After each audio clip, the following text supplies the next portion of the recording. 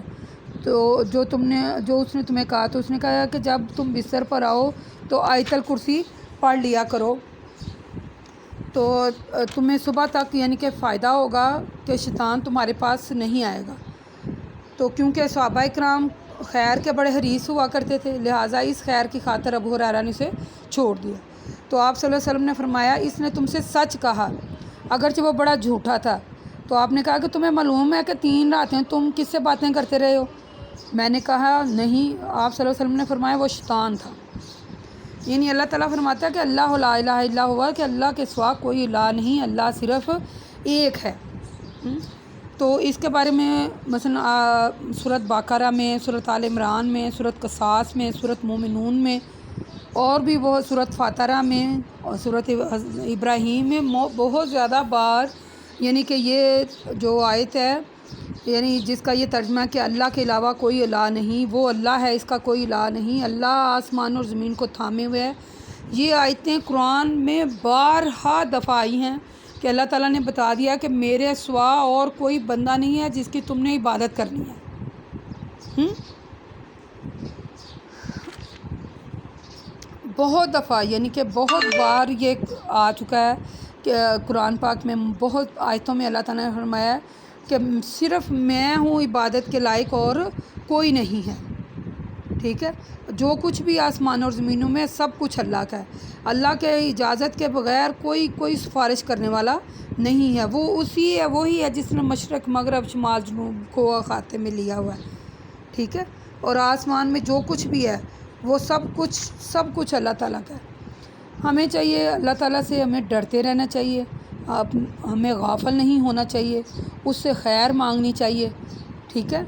اور یقیناً ہمیں موت تو آنی ہی آنی ہے، تو اس سے پہلے کہ ہمیں موت آ جائے ہمیں جو اللہ نے رزق دیا اس میں سے خرچ کرنا چاہیے، اور جیسے اللہ تعالیٰ نے قانون بنائے ہیں بحیثیت ایک عورت کے، تو ان قانون کی پاسداری کرنی چاہیے، اس کے مطابق ہی اپنی زندگی گزارنی چاہیے۔ تو اللہ تعالیٰ سے دعا ہے اللہ پاک ہمیں بخش دینا، تو بہت غفور الرحیم ہے، یا اللہ ہمارے گناہوں کو بھی معاف کر دینا۔ یا اللہ تیرے گناہ گار بندے ہم پر اپنی نظر رحمت کرم فرما۔ وقول قولی ھذا استغفر اللہ استغفر اللہ استغفر اللہ۔ یا اللہ جو ہم سے گناہ ہو گئے ہیں ہمیں معاف فرما دے۔ السلام علیکم ورحمۃ اللہ وبرکاتہ۔